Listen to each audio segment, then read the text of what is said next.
Alrighty, y'all. Welcome back to the live stream here on the channel. Let's see what we have in here today. We got Mary, that random guy, Aaron, as well as Pez, Rachel. Let's see here, Girl Dev, Legacy, Catman, Brittany. Let's see. We also have Steven here as well.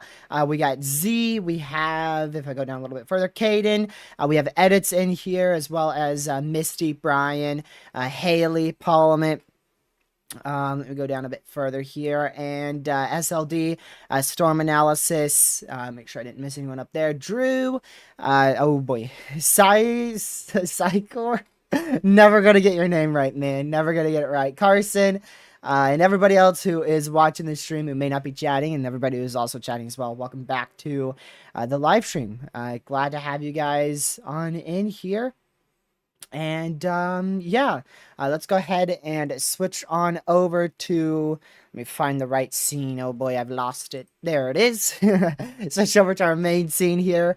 Make sure I got the right date and everything is good to go. Looks like we have everything set up. I did just notice something with the overlay that's wrong, but hey, we all good. We good. So yeah, we're going to be talking about the potential for severe weather in today's live stream, which will be across most of the U.S. A very, very, very large region of the U.S. is under the gun for severe weather today. Well, not really today, but, you know, over the next few days. There is a portion of the U.S. that's under the gun for severe weather today, actually, which, matter of fact, we're having a little storm that's popping up over here in Oregon right now, and these storms will be capable of possibly producing a tornado. You can see here, there's not a whole lot with this storm whatsoever. Right now, it's warned for 40-mile-an-hour winds, half-inch hail, so that's nothing over the top. But we are watching for the risk of an isolated tornado out here for today, but that is not by any means our biggest threat for severe weather. So last time I saw you guys was in a video yesterday where I talked about a marginal risk for severe weather that was in effect. That marginal risk is not a slight, but it is now rather a enhanced risk for severe weather now. So that sleeper day that I was talking to you guys about is now actually not a marginal or a slight, but rather an enhanced risk for severe weather, including the majority threat for a wind risk out here, possibly some winds near 70 miles per hour tomorrow.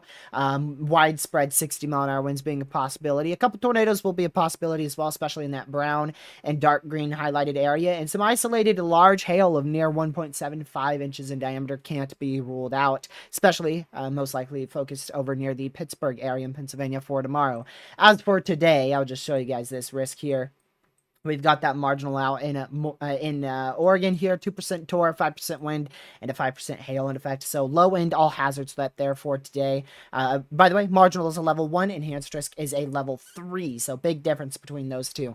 And then for day 3, we are at a 30 significant chance for overall severe weather potential out here in portions of Oklahoma, Texas, and into Kansas, and a large 15 sig around that all the way up towards Grand Isle, down through portions of central Kansas, and all the way down towards central Texas here. So a large area for severe weather potential, large marginal risk, slight risk, and enhanced risk around that area, of course.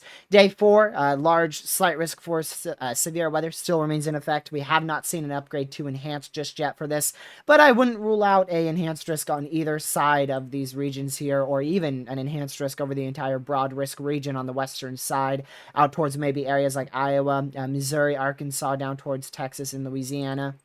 And on day 5, we don't have a highlighted area of severe weather just yet, and honestly, I'm quite surprised that we don't have any highlighted area here, considering there's quite a lot of model runs that show the potential for significant severe weather over portions of Illinois, Indiana, Ohio, Kentucky, and Tennessee. We'll dive on into that here in just a bit. And then on day 6, there's nothing. Day 7 and day 8, there is nothing in regards to severe weather being a possibility as of now. We'll see if that does change, which most likely it will change. But looks like after this very active pattern, we should head on into mostly a inactive pattern for severe weather. Now, in terms of tomorrow's risk for severe weather, here is the latest HRRR, which if we go ahead and pull this all the way out here, you're going to see that we are most likely going to see some thunderstorms fire right around that enhanced risk area. There's still a bit of uncertainties on exactly how much initiation we will see due to that capping inversion being in place, but most likely we will end up with a risk for significant severe weather being a possibility tomorrow, most likely in the form of damaging winds. I'm not anticipating that large of a risk for tornadoes tomorrow, but still a possibility. So this is going to be here at about 7 o'clock Eastern Daylight Time here, and again, risk for all hazards will be present, and then those storms move off to the south and then eventually tamper off. So tomorrow looks like a decent day for severe weather potential. We'll see what unfolds, but I just know that this is the first day 2 enhanced risk, I believe, that we have seen up here in the Northeast ever since, I believe, 2021. Like June something 2021. I think this is the first enhanced risk ever since somewhere around then. So that's pretty rare. So we'll keep an eye on it for sure. It definitely seems like quite a possibility for severe weather on for tomorrow. But again, tomorrow doesn't seem to have the strong tornado potential. Mainly the damaging winds and large hail. But honestly, like I said, a couple tornadoes will be a possibility as well. But I don't think tomorrow's going to have that much of a strong tornado potential, if any, to be honest. Let's go ahead and head on over to our model runs here. And hold on a second. Look at that. There's a little scroll thing up there that's not supposed to be there that says tornado warning. These are newer overlays, so let's just go ahead and find that and get rid of that, shall we? Let's go ahead and find that. Let's see. So there we go. Let's just ta-da! Now we're good. Those over. I don't know how that got there because we used this scene in our live stream the other day and that wasn't there. That's just Streamlabs updating for you. It happens every once in a while. I'm gonna be honest. Like when I went live the other day, or when I was about to go live the other day, Streamlabs. I was 5 minutes until I went live, and Streamlabs had an update, and I had to redo all of my overlays, which took, well, thankfully I had them saved, so it only took like 3 minutes. Anyways, yeah, that's just Streamlabs for you. But here is our GFS model run. We do have a new model run that is coming through, the 18Z GFS model run. And this is what we're looking at. This is our large-scale pattern here. And you can see a very much negatively tilted trough ejection. Now, an issue with Monday is, unfortunately, I think it's going to be primarily overnight. We may be looking at storm initiation right around the time frame of 2:12 a.m., which would technically be Tuesday morning. So Monday's probably going to be an overnight threat for severe weather. Now, I do have some good news in terms of that overnight threat. Because of that overnight threat for severe weather, our ingredients, say for instance, our instability, it's going to go from 2,700 to all the way down to possibly as low as, according to this model run, 1,300. So you're going to have a significant drop in some ingredients overnight. So hopefully that will make Monday's threat a bit tamer, but unfortunately it looks like a overnight threat for severe weather. And then Tuesday, here's your general supercell composite, which is basically the ingredients in the atmosphere for the potential of tornadic development. Whether or not that tornadic development occurs or not will be determined off of other storm ingredients and if there's storms in the environment, as well as a whole lot of other factors. But this is generally just what we look at to look at who may be in the risk for severe weather on a given day, which again, Tuesday, it's going to be right inside where we have that 15% for severe weather out here in portions of Iowa, Missouri, Arkansas, Louisiana, and Texas.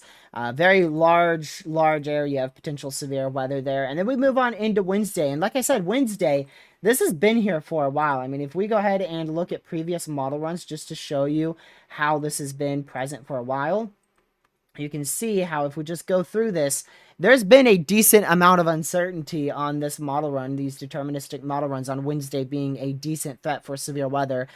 So I would anticipate at least somewhat of a risk for severe weather being highlighted out towards portions of Indiana, Ohio, Kentucky, and Tennessee for Wednesday. That is what I'm anticipating at this time.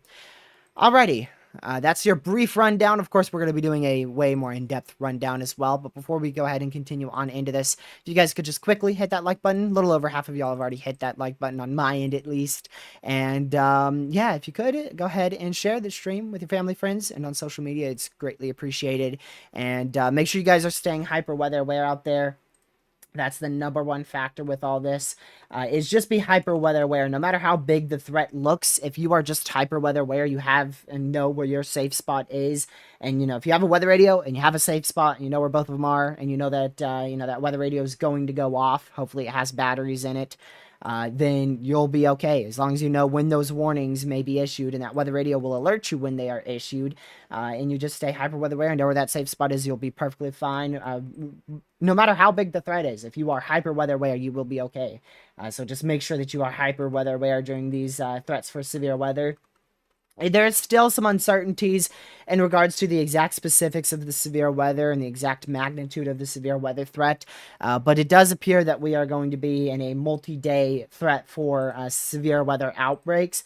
In terms of tornado outbreaks, I'm not convinced whatsoever if we're going to see a tornado outbreak potential. The severe weather outbreak potential is nearly a possibility. It really is a possibility. I don't know why I'm saying nearly, because if you have a risk for severe weather that's an enhanced risk like we have now, or a slight risk for severe weather on the day 4 through 8 outlook like we have, most of the time it's severe weather outbreak potential, and that's what I see here. Monday, Tuesday, Wednesday all look like severe weather outbreak potentials, which is 3 days of the potential for severe weather outbreaks. The right now, the two that look significant by far is Monday and Tuesday, but honestly, I wouldn't rule out Wednesday being a little bit of a surprise day, because right now we don't have a risk area highlighted for Wednesday, so not a whole lot of people are talking about the risk for Wednesday here, and I don't know what just happened with that. Okay, if you want to load back up GFS, that would be fantastic. I don't know what that was all about. But yeah, let me go ahead and pull this back out. So for tomorrow, we're going to see this large trough ejection begin to traverse the western Rockies out here. You can see that positively tilted trough ejection, positive to neutrally, or positive to, neutrally tilted trough ejection for Sunday.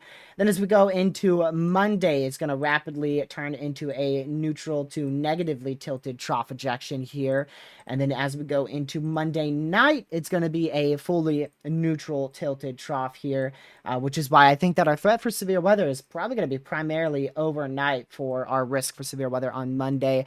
So that's why, like I said, it's both a good thing and a bad thing. The reason why it's a bad thing, of course, is because it's a nocturnal threat. But the reason why it's a good thing is because we should have a little bit tamer of ingredients. So hopefully those ingredients are lower than what we are currently forecasting.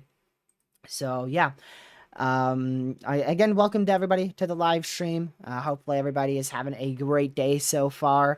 In terms of severe weather potential, like I said, we are looking at quite the threat for severe weather. I'm going to go ahead and switch all over to this scene here. So just to give you guys a broad look at the severe weather threat, hopefully you know where your location is. So for tomorrow, we're focused in on the northeast. That's why on the thumbnail, you've got a little bit of a red area out here in the northeast. That's because this threat was recently double upgraded from a marginal, not only to a slight, but to an enhanced risk for severe weather. That is what we call typically a sleeper day. So if it stayed marginal, it would have been a sleeper day. Like for instance, our North Carolina risk 2 days ago, that was a sleeper day. It stayed marginal, and we had even the potential for some we had widespread severe weather on that day.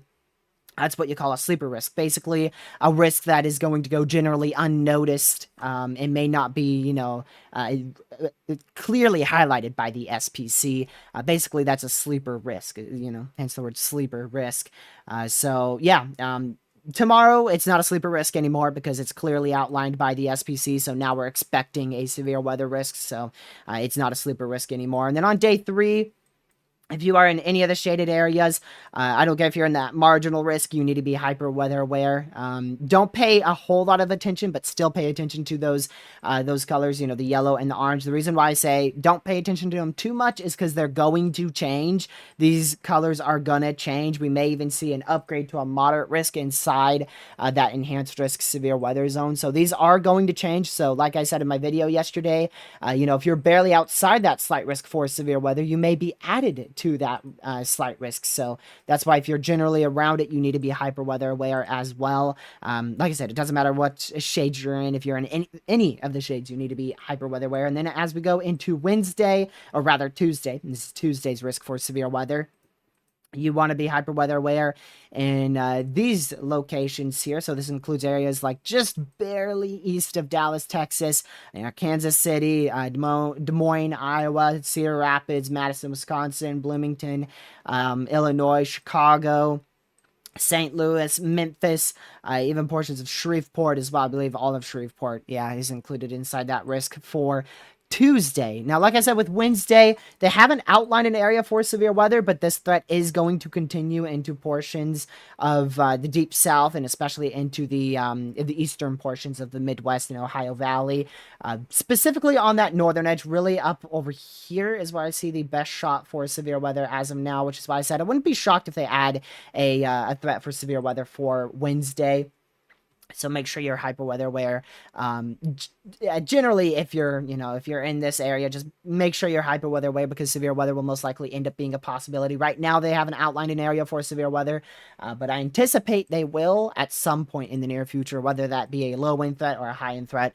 It's just a little bit too far out to tell as of now. The risk for Pennsylvania is at tomorrow. Yes, so Pennsylvania is in the risk for tomorrow.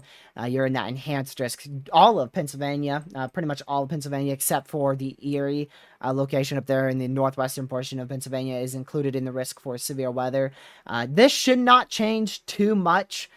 Typically on the day 2 and the day 1 outlooks, we don't see that much of a change with the categorical risks. Really, by the time they get to day 1, most of the time they're going to stay generally the same unless there's some major development.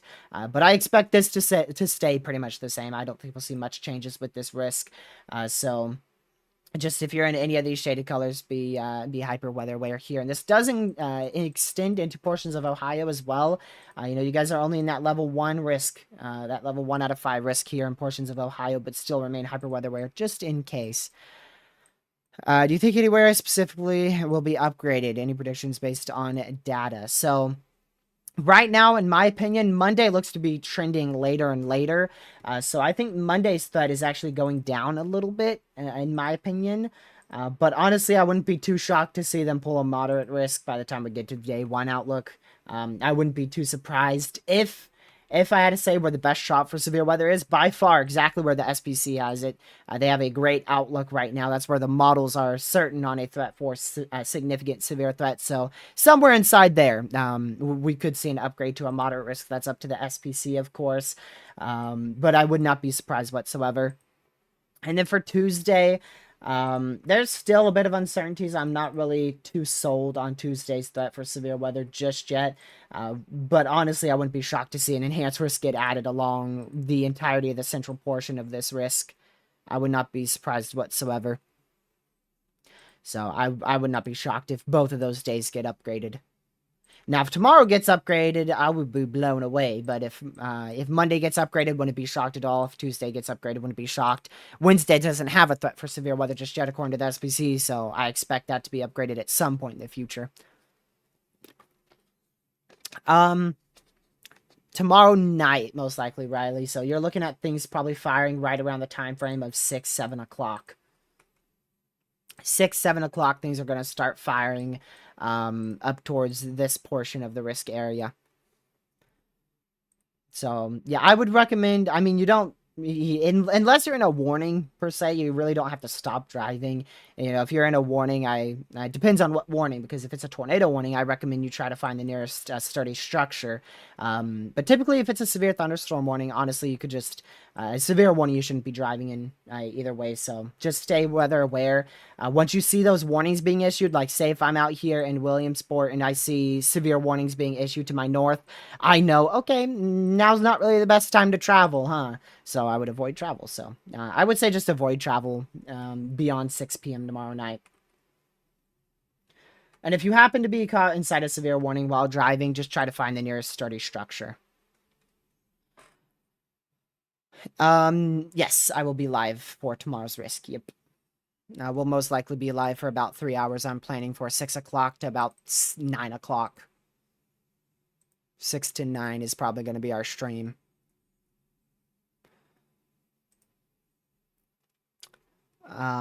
We go live for slight risks or higher. And occasionally we'll go live for marginal risks.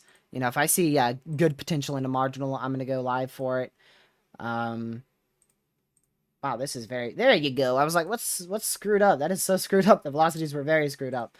So, yeah, there's a... That is getting quite the hail core on it, actually. I wonder if they may do a severe for that. 40-mile-an-hour winds, half-inch hail. I mean, that's getting a decent hail core. Typically, when you start to get into the blues, that means there's a notable hail threat with it. Honestly, not going to disagree with that one, Marcus. I think Tuesday's uptrending a lot. And that's probably because the trough ejection is slowing down. So it's probably going to match up nearly perfectly with Tuesday's threat. I think Tuesday will be bigger as well.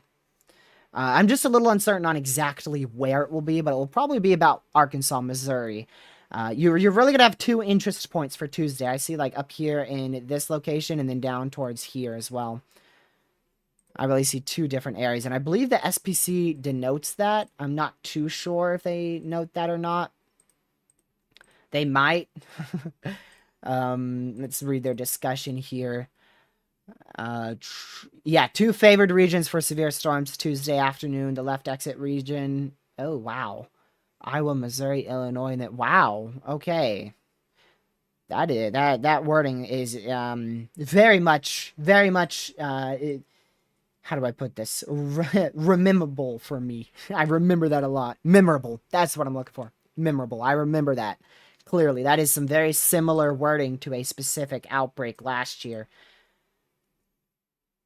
Let's see. Higher probabilities likely be needed in later outlooks as mesoscale details become clear. What is that for? North Central Klamath County in South Central Oregon. It's a severe Klamath County in Oregon. It's a severe thunderstorm warning right there that just got issued. I had my thing muted. So there's your severe thunderstorm warning that just got issued out here in the Kirk area. By the way, if you guys heard that, that is a new thing that I worked for 4 hours on yesterday, learning on how to do it. So we'll now get Audible alerts for that, and I'm proud that I was able to do that. I was able to do that. So we'll get Audible alerts for it, which is awesome. I was able to do that. So we'll be able to get Audible alerts for that. And anyways, like I was saying, so remember I was saying this could probably go severe. Well, there you go. So we now got a severe thunderstorm warning that is in place out here for portions of Oregon. You heard those 2 counties that are included in that. 1-inch hail, 60-mile-an-hour winds being a possibility. So yeah, if you didn't, you know, maybe you're new to the channel, right? You haven't seen this stuff before where we try to call out storms like that. I don't like to brag, but typically we are pretty good at that on this channel. I've gotten really good at that to the point where I can call out things minutes in advance, and we've even called out things hours in advance for storms and severe storm potentials. So we've gotten pretty good at that, and that's really thanks to the SPC and also me learning a lot. Most likely, Daniel, most likely. I'd be quite surprised. I would be very surprised if we don't end up with a severe watch inside most of that enhanced risk and probably a good chunk of that slight risk as well. Now, the marginal is iffy. Typically, you don't see watches for the marginal, but I mean, say this county, right? Just pointing out a random county. So if this, some of this county's inside a slight, the other half's in a marginal. So if they say, you know, severe watch likely, and the mesoscale discussion highlights, for instance, say, I don't know, this portion of the risk, and they say severe watch likely, when they end up issuing that watch, it's going to be county by county. So this county would be included inside that watch. So then half of the marginal and half of the slight is going to be inside that severe thunderstorm watch. So yeah, but most of the time, the entirety of the enhanced risk ends up in a watch, and then a good chunk, if not all, the slight risk, and then sometimes a very small portion of the marginal will end up in a watch as well. Let's see if there were tornadoes. Oh, if there were tornadoes / big tornadoes on Monday, where will they be? Mostly Texas, Panhandle, Kansas, Oklahoma, right? My opinion, I'm gonna nearly agree with exactly what you said there. To be honest, I think it's really gonna be right here. This is where I think the best potential for tornadoes will be.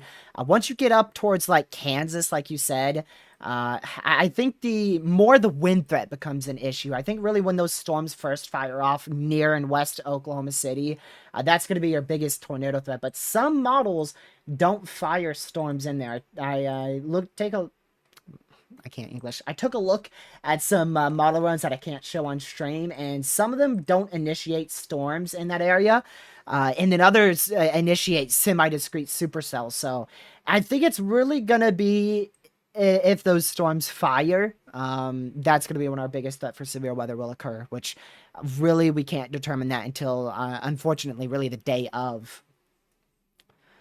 We'll probably be able to determine somewhat day before, but I think we're really going to have to wait until day of. Monday says QLCS tornadoes. Definitely, yeah. At first it's going to be a semi-discrete supercellular mode, but then we're most likely going to rapidly transition into an extensive QLCS. That's going to probably be our main mode, is going to be a QLCS, but initially some supercells will be a possibility. You know, that's what we see. We see supercells transitioning into a linear mode. That's just typically what we see. That's like the most common threat per se. So we'll continue to watch it closely, of course. If you guys know anybody inside the affected area, which holy moly, I'm sure you know somebody out of the 100 million people in the affected area, go and share them. The live stream will be live for multiple hours covering this threat for severe weather. I haven't had a chance to check up with our storm chaser if he's going to be heading out there, but I'm sure he won't miss a threat like Monday for nearly anything. Let's see. Monday is going to be ridiculous for Storm Chaser convergence.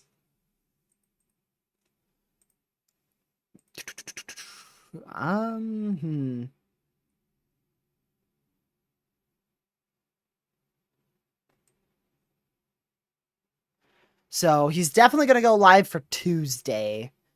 I don't know about Monday, so we'll see. Thank you for subscribing. Much appreciated. That is greatly, greatly appreciated. So main area for severe weather, like the area that I'm personally the most concerned about. Again, I agree fully with the SPC for Monday. Here's my thought. I think we're going to see the enhanced risk extended northward for the wind threat. But I think the main tornado potential is really going to be Oklahoma, in the northeastern side of the Texas Panhandle. And I just realized the area that I've circled is in a big radar hole. Gotta love it. Like a nice radar hole right there. So thankfully we do have this radar site, but that's not going to help for anywhere up here. We've got a decent radar hole, so that's not going to be fun. That is not going to be fun at all. And honestly, I think Wednesday, or not Wednesday, but Tuesday is going to be the biggest threat for severe weather. And I'll show you in just a single model run, which we'll look at ensembles too, just to support my claim here. So see how the trough is, this is Monday night, right? Your trough is way back here. Just to show you what we were looking at before, this is a very old model run. Hopefully it loads up. That is how much of a downtrend we've seen. So you can see how now you have a much more classic negatively tilted trough ejection in the perfect position to line up with your dry line.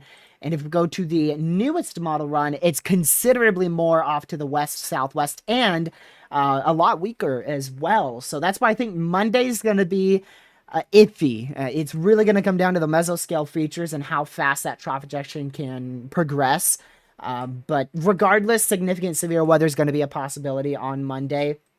It just may not be the super outbreak potential that Twitter was hyping it up to be. So, you know, if you were on Twitter over the last 3 days, you've seen this is a classic setup compares to multiple high risks and super outbreaks that we've seen in the past. Yeah, that's Twitter for you. Typically, when we get toward the medium range of things, it downtrends a lot. And ever since like 2 days ago, 3 days ago, it's just been a consistent downtrend on these deterministic model runs. So that's just what happens. That is just what happens. And thankfully that happened with this system because it did have decent potential. But now it still has potential, but not nearly as high potential as what it had before. So again, this is why I think Tuesday will be bigger, because the trough is a lot more well-defined. So again, Monday, a bit of a messy trough with maybe a little bit of a localized, stronger belt of flow around the southern side of the trough ejection, thanks to that tropical jet stream. Our El Nino contributes to that, which, by the way, we're rapidly moving into a La Nina. If you saw my community post here, yesterday maybe? I don't know if that was yesterday or the day before that. I think it was yesterday. And then Tuesday, you could see just not a fully classic, but definitely a very negatively tilted trough ejection. I don't want to say it's completely classic, but I mean, it's pretty classic. The main limiting factor for this, let's see if we can find a limiting factor here. Shear? Whoa, definitely not shear for Arkansas, I can tell you that. Hey, Blondie, welcome to the stream. I've seen you in way so many other streamers' chats. You're all over the community, aren't you? Welcome to the stream. Glad to see you all over here. And everyone else who's tuned into the stream as well. Northwest Arkansas looks interesting Tuesday. Honestly, I think the entire state of Arkansas looks interesting. That shear rapidly increases with time. So you can see how your 0 to 3 kilometer shear, is this maxed out or is it like nothing? Okay, so it's medium. It's just data issues. Yeah, honestly, the entirety of Arkansas looks very interesting on Tuesday. That is interesting.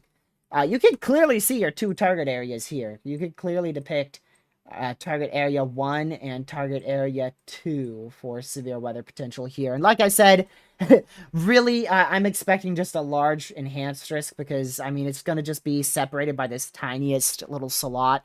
So I'm really expecting it to be over the entirety of the, you know, Missouri, most of Missouri, Arkansas, northern Louisiana, northeast Texas. I think it's going to be really good potential for Tuesday. I think Tuesday's got better potential. But Monday still has a high ceiling.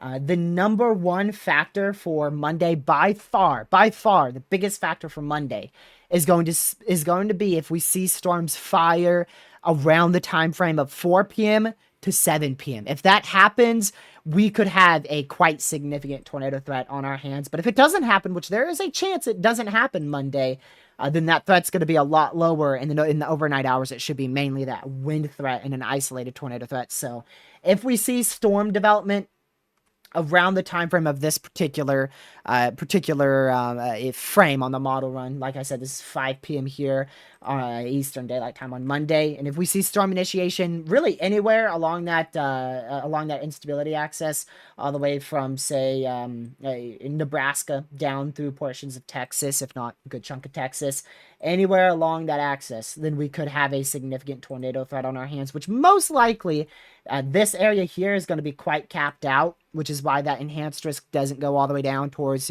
portions of most of the western Texas. That enhanced goes all the way down to the Haskell area, Rochester area, or Rochester. It depends. You say it differently in different areas. And you can see how the supercell composite's barely present down there. That's because of the capped environment. And if I just show y'all, wow, actually not that capped. Okay, well, there's negative 93, but it's honestly not nearly as capped as I thought. Oh, okay, that's because your wind shear is barely present. Okay, so it's more of a wind shear issue and not too much of the capping. I mean, the capping's still present, but it's really that shear issue there. So, yeah, I mean, like I said, if storms fire right around this time frame in that enhanced risk area, you can see that area of shear that's in place right there. And that's why I said like 3 hours. It's literally going to be between like either 5 to 8 or 4 to 7. It's going to be a very short window for the potential of significant tornadoes on Monday. And Tuesday, well, frankly, it's not going to be a short window. It's going to be a quite the long duration window for significant tornado potential right out in front of that trough. And I don't think the GFS is going to be handling convection that well, so I don't really want to use that. And the NAM is typically a cool bias, so it probably doesn't handle convection well as well. And the NAMNIST model doesn't go out that far, but either way, it's linear biased, so we really don't have a good model run for that just yet. I really only trust the HRRR, to be honest. I'm a big HRRR person. So 2% tornado risk. Let me explain that for those of you who may have not dealt with, severe weather before, what the risks mean here. So we've got a 5% and a 2%. This is for tomorrow, April 14th. We've got a 2% in that green, 5% in the brown. So if I just choose a random area here, so this is 25 miles. This is about 25 miles of a given point here. So within that radius, or I should say diameter, radius, I'm too tired. You've got a 5% chance of seeing a tornado. So every 25 miles of a given point, you have a 5% chance of seeing a tornado there. So for your 2%, same ordeal. 25 miles of a given point, 2% there, 2% there, down here, 2% there, go over here, 2% there. So you get the gist of, how large of a threat we have. Once we see a large 2% chance, there's a good chance we see at least one tornado. So it's not like throughout the entirety of this green area, we have just a 2% chance for tornadoes. Every single 25-mile point inside this 2% has a 2% chance for a tornado. So every 25 miles of a given point inside that 2% has a 2% chance. And then same goes for the brown. Every 25 miles in that brown point has a 5% chance for a tornado. And then the wind threat, we've got a 30%. So what this means is every 25 miles within this 30% chance for wind, that means we have a 30% chance every 25 miles of a given point to see 60-mile-an-hour winds. Now, if this was hatched, it'd be a 30% chance of seeing 70-mile-an-hour winds every 25 miles of a given point. Quite confusing, I know. But once you start to, get the grasp of it, you can normally get a hang of it. And then the hail threat. So again, within every 25 miles of a given point within this 15% chance for hail, every 25 miles, you have a 15% chance of seeing 1-inch hail. So there you go. Or generally around 1-inch hail. Severe hail, which is 1-inch hail.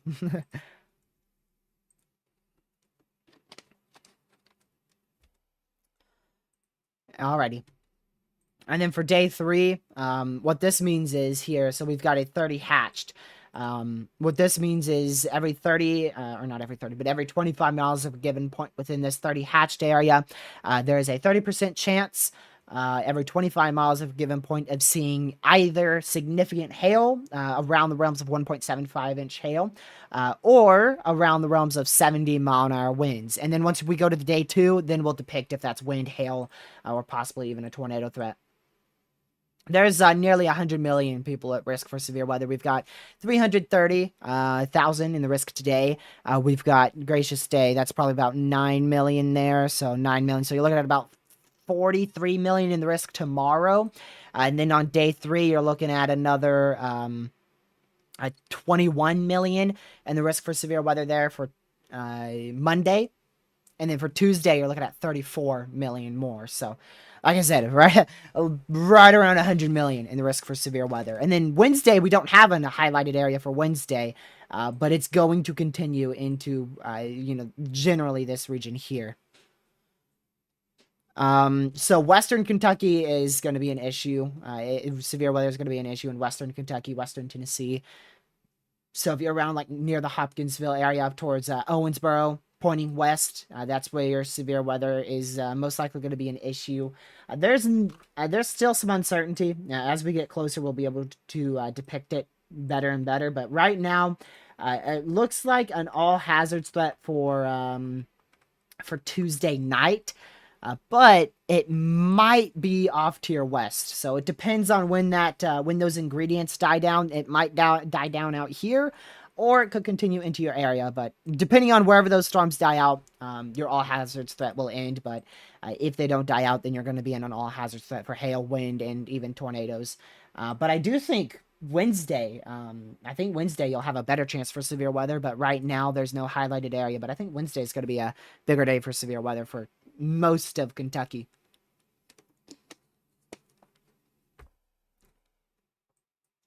Yellow and orange area in a storm. So you're talking about like a current storm, or are you talking about the categorical risk? So these are your categorical risks. We just went through that, marginal, slight, enhanced. But are you talking about like the polygons or the color tables for a storm? So it depends.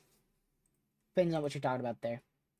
A girl dev, you may be in you may end up being in a risk for severe weather on Wednesday. Tuesday, you may barely be in it. I think are you in this? So if you're in this, you're already in the risk for Tuesday night, but I think you may be included in one for Wednesday if they add one. So if you just, look at this. So this is a severe thunderstorm warning. That's just going to tell you what hazards to expect. But if you're talking about the DBZ, so this is indicating how large precipitation is falling in the atmosphere. So the higher the DBZ, the larger the precipitation, and also the heavier as well. So you can see how all this is like orangish yellow. So this is moderate rainfall right here. And then once you get into that red, the red pixels is heavy rainfall. And then typically for this color table, it's different for color tables. But once you go into the purple, you're talking about extremely heavy rainfall to small hail. And then with this color table, when you get into blue, you're talking about isolated large hail near 1 inch in diameter typically. So basically, the higher the DBZ, like I said, the heavier the rain, and then eventually it turns into hail. So like I said, this is really, all this here is very heavy rainfall, and then this is why we have a severe warning. We have a little bit of hail cores here that might have hail up to 1 inch in diameter. You're welcome. It's called reflectivity. It reflects what's happening, or I should say, it reflects what's falling from the atmosphere. Hence, reflectivity. So yeah, make sure you guys have shared the stream with family, friends, social media. It's greatly appreciated, and it really goes to support the channel. Also, if you can, make sure that you have subscribed to the channel as well with the notification bell set 12, because we'll be live for multiple hours here for tomorrow. Now, today, we're probably going to stay live here for another whole hour and 15 minutes or so. I plan on ending later. And there's still more of the risk to go over here. Let's see here. All right. Um,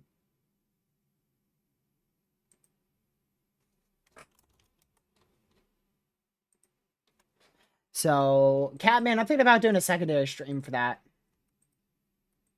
I might do a secondary stream for that. I've thought about it. It depends on how I feel. I may or may not go live to watch the 00Z HRRR rendering. But yeah, a very large area for severe weather potential here. Like I've said, main thing that's causing this by far, obviously, is your trough projection that's going to traverse the Rockies here on Monday, most likely late Sunday into most of Monday. And it should start to kick off severe weather. It's still a question mark, but we're looking at about the early evening hours to the into the nighttime hours for initiation on Monday. There's still uncertainty. For instance, here one of our cam models, the Namnist, doesn't show initiation here until midnight. Like I said, midnight 1 a.m. here, and that would be like I said, both a good thing and a bad thing. The reason why that would be a good thing is because the ingredients should be considerably slimmer, but there's a reason why it's also a bad thing as well, because it's nocturnal. So if that were to occur, our significant tornado threat would be fairly low. But notice how, again, that's why I expect them to possibly upgrade the the northern portion of that enhanced risk. I expect them to push it more north there. My word, I cannot English today. Holy moly. Let me just show instead of explaining, because apparently I'm not good at explaining. So I anticipate them to expand the enhanced up to portions of, like, generally into central Kansas for wind. And if we don't see initiation down here, we may not have that big of a tornado threat for Monday. But Tuesday, right now, Tuesday looks like the biggest day, which is thanks to the downtrend on Monday. But Monday still looks significant, like I said. It still looks significant for wind, hail, and maybe tornadoes. There's still some issues on that, but you can see, I know these are a lot of colors, and it's probably murdering your eyes because it's murdering mine. But you can see how much more of a favorable environment is present out here towards Oklahoma. So like I said, if we got a storm to fire in that environment, we will have issues, which is why we already have that day 3 enhanced risk out. But this particular model shows nothing initiating in that area. It's on the northern edge, maybe the northern edge of that region, but nothing really initiates. And I think that's really due to the lack of forcing. Not so much on the capping department. The capping's present, yes. But there's not really a forcing mechanism until, like I said, midnight, 1 a.m. So we'll see. We'll see what happens. But something as simple as a dryline bulge could easily get that stuff going, which you can see a considerable dryline bulge right here. Quite the notable one. Not as notable as what the model runs were showing yesterday, but still little dryline bulge there. But yeah, you can still... Holy crap. That is a dry line, man. That is a dry line. What? Okay, hold on. I didn't know it was that crazy. Oh my word. That is a crazy dry line. That is absurd. I didn't realize it was that absurd. Holy. Look at this. Look at this. You go from like nearly mid-60s, if not mid-60s, down to like negative 17 dew points. That is ridiculous. Ooh, do you get storms that fire up? Oh, you do. I noticed that just because of the orientation of that dry line on this model run. You get storms that fire in South Dakota. See, I mean, this still looks like a significant threat. Like I said, regardless, this is going to be the potential for a significant threat. It's just the tornado threat is a big question mark here. It's a big question mark. I do think we will have a couple tornadoes, but I can't say for certain on the strong portion of the tornado threat.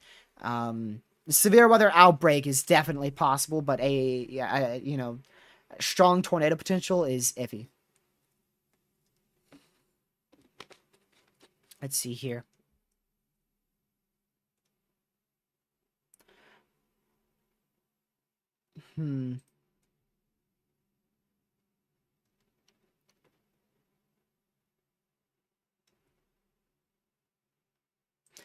Monday, it's all gonna come down to if storms fire on Monday, because like really the forcing mechanism is late.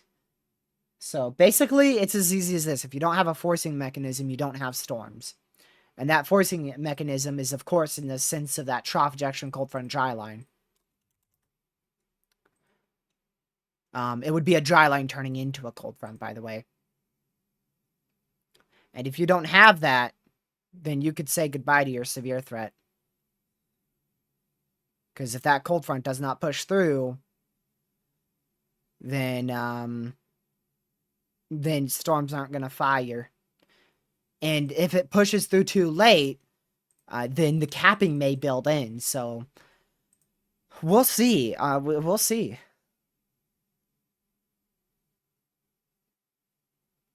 We will see.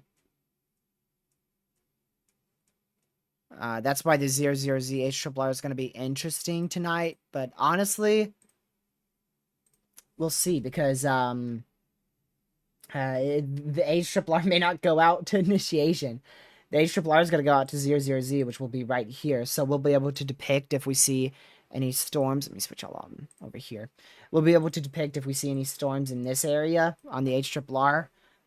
So we'll see. We shall see. I'm going to go look at some other cam models that unfortunately I cannot show you guys. But I'm debating on paying for the software in order to show you guys. Now that we're in tornado season, I might just pay for a month of it. Knowing me, right when I pay for it, it's going to be like, yep, nope, severe weather's done. Let's see. Does this go out? This might go out to convecutive and initiation. Ooh, it does. And it does show Supercell's firing at 7 o'clock, which would be a big issue. All right, what about this model run? Oh, shows the exact same thing. We got agreement on that. We'll see if the HRRR agrees with that later on tonight. All right, now what about the other cam model? Okay, what? This shows a classic plane setup. Okay, I'm not going to believe that model run, but if that were to occur, we would easily have significant tornado potential. But I'm not going to believe that one, because it's rarely correct, so we'll just toss that in the trash can for now. Unless the HRRR starts showing it, and then we'll go dig it back out. What about, let's see, about this model run? Uncertainty, y'all. Uncertainty. Welcome to 2024. This all it's been is uncertainty. No matter what, the wind potential is going to be, I see the wind potential being significant, if not the wind potential being the main event. It's just really a matter of that tornado threat, which I'm iffy on. Yeah, you've got negative 66 and in place. You've got 0 to 3 kilometer lapse rates at 6.3. You've got a stupid amount of dry air in the lower levels, which could hurt thunderstorm development. Typically, you know, if you see drier air aloft, you know that most of the time that's going to help increase the severe potential. But this dry air is, it might be too close to the surface, so it might actually hurt initiation and storm development. So we'll see. We'll see with that. But like I said, dry air aloft does help with thunderstorm development sometimes. But that's if it's aloft and not like right at the surface. Like this dry air is at the lower level jet, the 850 millibar, right around there. And that could hurt storms and, you know, from really intensifying like rapidly. But still, I mean, it depends on where that dry air sets up. Depends on where that drier air sets up. If it sets up towards like the 700 millibar, it's going to increase severe potential most likely. But if it sets up towards that 850, it's going to be iffy because it's the plains. So typically it doesn't matter all that much in the plains. So we'll see.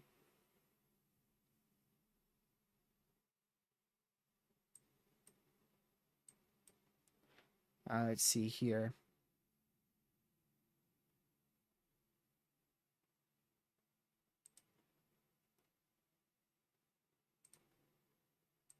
All right. So right now, it looks like the convective allowing models, from what I've looked at, do initiate thunderstorm development on the southern edge of the dry line out there towards Oklahoma. But I would love to wait till the HRRR to decide on if this threat might be a significant tornado threat or not. Not only that, I would love to wait until the SPC releases their outlook. That's really what I wait for the most. Always wait for those professionals, man. Unfortunately, if that forcing does arrive soon enough, we're gonna have quite the considerable amount of potential prefrontal supercells out in front of this main line. Long story short, significant tornado threat, like I said, if that occurs, which I'm leaning towards more of that significant tornado threat being present as of now. I really hope I'm dead wrong, though, because it could be quite a big threat.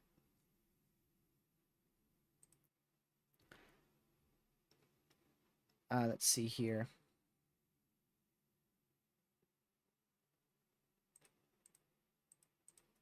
Blondie, would you like to be mod? Blondie's known in the community, so Blondie, if you want to be mod, I'll gladly make you mod. It's up to you. So we'll keep an eye on this, these cam models here, y'all, and see what happens. That's going to be the main thing, is cam models, which is, if you don't know what cam stands for, lucky, convective allowing models.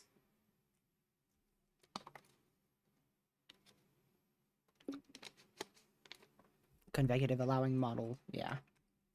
Right, Catman? Isn't it convective allowing model?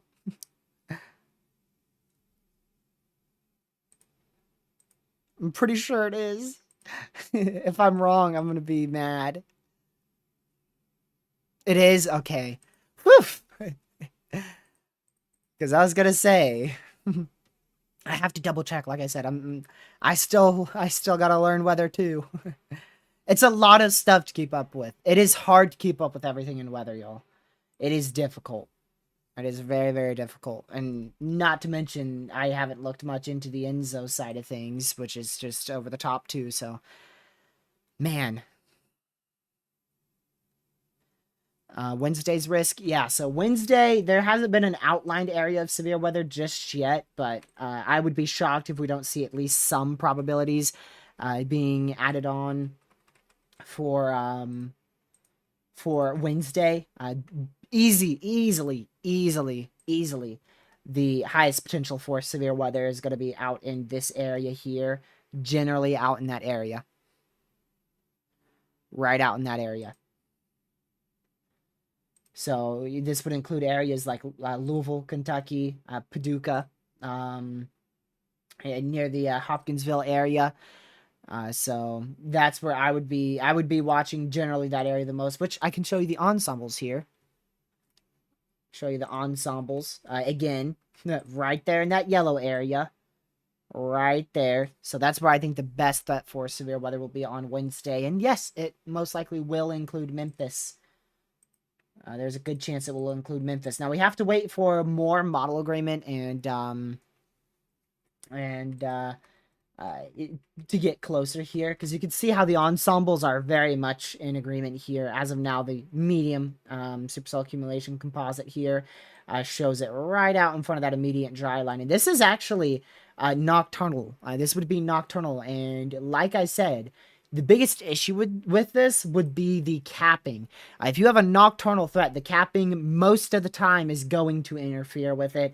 You can see negative 200, negative 300, whoop, negative 60, negative 124, negative 80. So typically, I look for negative 40 for the capping, and that's when I start to say, okay, maybe storms can break through that capping, but if it's more than negative 40, I'm like, okay, it's probably going to stop storms from firing. And most of that area is in negative 60 plus. So, yeah. We'll keep an eye on that. Yeah, just wanted to make sure I was correct, Mother X Watcher. Just wanted to make sure. Don't need to be incorrect. Like I said, I'm still learning as well, but I know a lot about weather. But like I said, you're never going to know it all. That's why I chose weather, because you're never going to know everything. There will always be new things to learn about. And there's so many different fields to it, too. So many. I mean, you've got the winter side of things.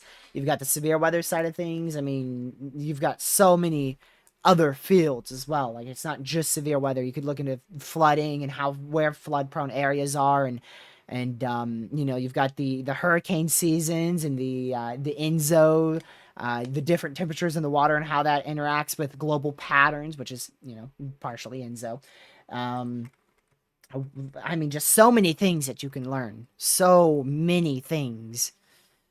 Who has a chance for significant tornadoes, TRG? Right now, the main area for significant tornado potential looks to be inside this 30 hatched area right here. If we do see a significant tornado potential, this is most likely where it will set up the highest. But it's still far out to the point where it could be anywhere inside this 15%, 30 hatched, 15 hatched. It could definitely easily be for day 4 as well, and it could even be for Wednesday. So the closer we get, the more we know. Closer we get, the more we know. But right now, the most significant tornado potential I see is in western Oklahoma, southern Kansas, the extreme northeastern and eastern portion of the northern panhandle of Texas, all of Arkansas, northern Missouri, southern Iowa, and then into Wednesday, western Kentucky, southern Indiana, western Tennessee, eastern Arkansas, southeastern Missouri.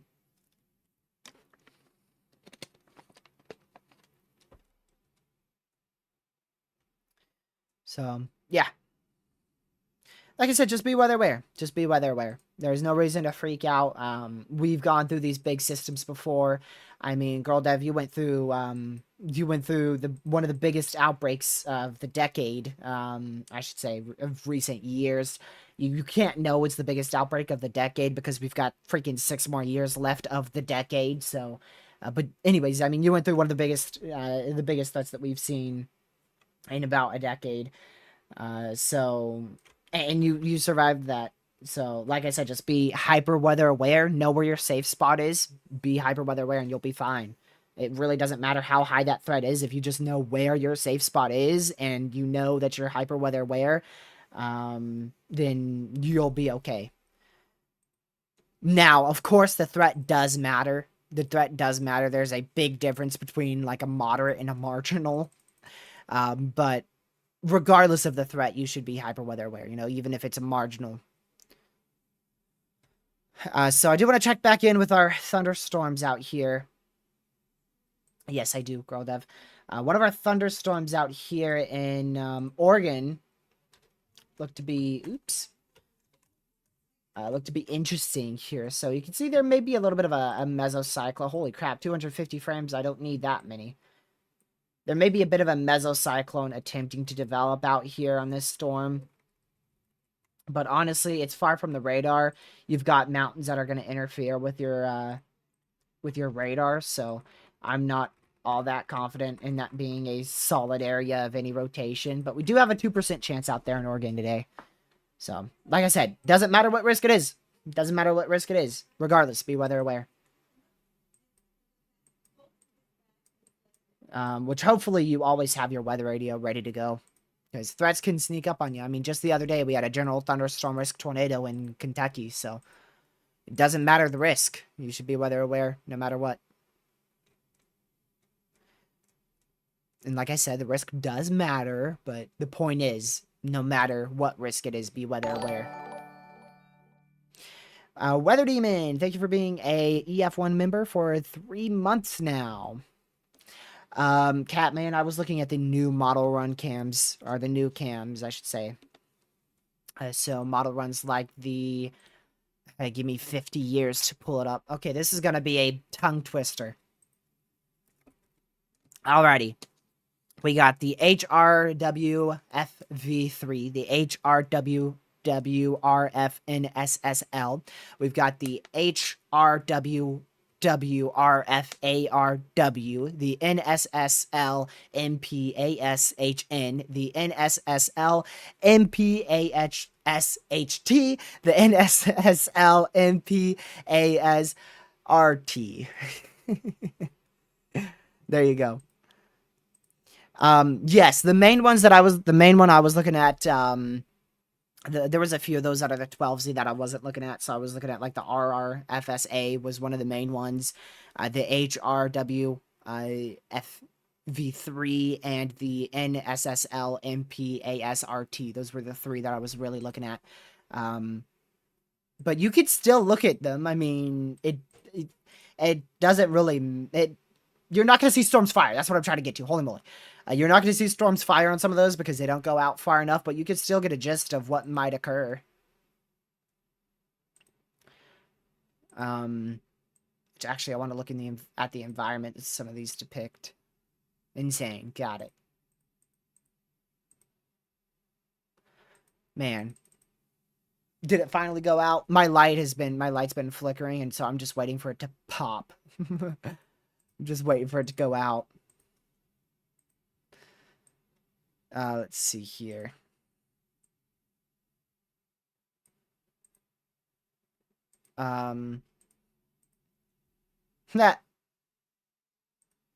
That's crazy. We should be in a bit of an inactive pattern after this, but there's an issue with that. Whenever you get an inactive pattern, most of the time you're going to have a solid severe threat after that. Most of the time. Most of the time. Not all the time by any means. No, we need CAM models. Are you kidding me? Those are the best models we have. Discontinue the NAM model and the GFS. Get us some better model runs for the mid range and the long range. I like the HRRR, which I guess they're canceling that, replacing it with the freaking RRFSA model run, which I'm not happy about considering that thing always plays out a doomsday scenario. So before they replace HRRR, they better work on that model run, or else it is not going to be fun for me. Let's see here. So, yeah. Let's go ahead and move over to this. So, again, a big threat for severe weather. Main threats by far is going to be on Tuesday. Tuesday really looks like the biggest day. Right now, the SPC has Monday as the biggest day in enhanced risk. But honestly, I think Tuesday's continuing to uptrend. It's continuing to look like a higher risk for severe weather. So I would not be shocked at all if we see a very large enhanced risk for severe weather get issued for that day. And then Wednesday, I wouldn't be shocked at all if we see a 15% chance for severe weather get issued, you know, generally out in this area here, wherever that confidence is the highest. I would not be shocked whatsoever. And then beyond that, like I said, we should go into a bit of an inactive period here where we don't see much severe weather from April, hopefully April 19th, all the way until the next system near the 23rd, 24th. So hopefully we'll have a good, you know, hopefully 4 or 5 days without severe weather. But typically whenever I say that, we end up getting like a severe threat 2 days after. So we'll see. We will see.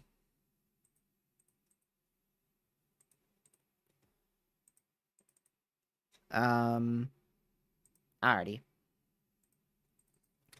So yeah, plenty of ingredients in place for Monday afternoon, but again, they start to tamper off towards Monday evening, or rather, Monday night. Monday afternoon, Monday evening, really good ingredients. Monday night starts to tamper off. Maybe except for on the northern side of that risk. So we might have a bit of a better chance for severe weather overnight on the northern side of that risk area, if the forcing is a bit more considerable than further to the south. I mean, yeah, that does not look like a bad environment whatsoever. What's our dew points up there? Temperatures, dew points. Maybe a bit of an issue with the dew points, but honestly, it should be good enough. What about the I mean, yeah. I mean, it doesn't look like that bad of a setup further to the north. Ooh, your mid levels are lacking in winds there. And I bet you have little jet stream, lower level jet stream in place. Oh, actually, never mind. You have a good jet stream in place. Good lower level jet, but a bit lacklustering in the mid levels and the upper levels. But I will pull a sounding on that. I want to see. We're gonna cherry pick this thing to death. Let's see what this shows. Wow. Okay. We're just gonna close that out. We're just gonna close that out. Lower level, yeah, lower level lapse rate's also an issue, of course. So lapse rates we'll see if lapse rates become an issue. That's really something. Like I said, I like to determine if lapse rates are an issue day of, because just further out, model runs aren't the best at predicting lapse rates, in my opinion. I just feel like they're inaccurate. Wichita, Kansas on Monday, please. Definitely a threat for severe weather. I don't even have to look to tell you that one. Just saying the state Kansas is going to ring a bell for severe weather potential. He said Wichita, Kansas. So that's, yeah, that's about right generally over here. Should be right there. The threats are still unclear, but I would say wind threat should be your main threat for severe weather, followed by hail and a few brief tornadoes may be a possibility as well. But I think the wind threat should be the biggest threat there. But again, there's still some uncertainties in place. But I think the wind threat will be your biggest issue there. Timing, unfortunately, the timing is moving more and more into the overnight hours, so your timing is probably going to be about 4 or 5 a.m., unfortunately. Unless that trough speeds up. But it will probably be more an overnight threat. Let's see, do you think the enhanced risk will move to Lincoln, Nebraska? That is really far north. I'm not expecting it to go that far north, but up towards, like, the Great Bend area of Kansas, maybe, but that far north towards Lincoln, Nebraska, I don't anticipate it, but I'm not the SBC, so I don't know. That's up to the SBC, but I'm not anticipating that. But then again, like I said, I'm not the SBC, so that's up to them. Grand Island, Nebraska, definitely a threat for severe weather, for sure. I would keep a very, very close eye on it. There's still a lot of uncertainty, so I can't give you the best description of it, but definitely a threat for damaging winds, hail, and probably a few tornadoes as well. So most likely an all hazards threat. The magnitude of the threat, again, I can't really tell you because it's far out. I don't want to give you information that's going to change in like 2 hours. But most likely an all hazards threat, but the magnitude of that threat is still unclear. I think Wichita's in the enhanced risk right now, and if not, then you're. I would not be shocked at all if you get added to it. Yeah, you're in the enhanced risk, 30 sig. So yes, you're in the risk for severe weather for sure. Let's see here.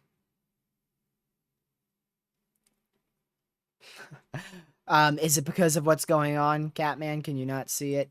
You can't do anything but get crowded by that breaking news that's ongoing. Because that's all that's on my my feed here too.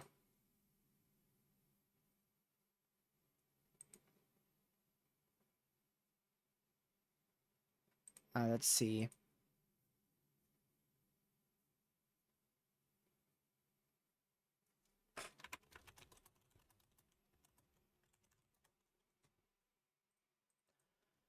So thank you guys for staying in the stream for the last hour here. We're going to continue with this live stream talking about the severe weather potential here.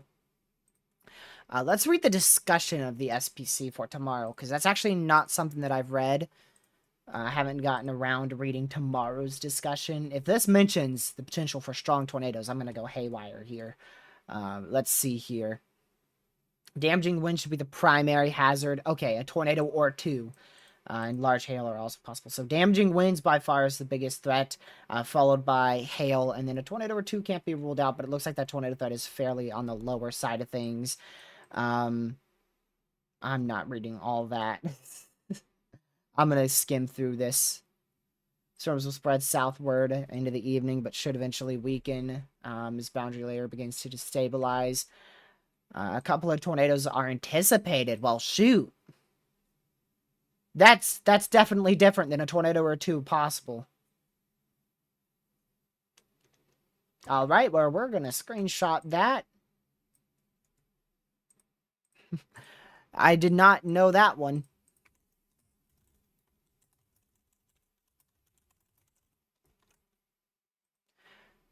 A couple tornadoes are anticipated. That's quite the wording for a 5%, to be honest.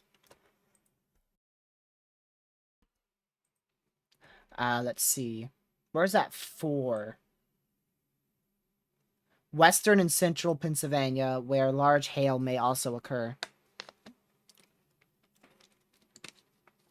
Otherwise, the primary risk across the region should be damaging winds.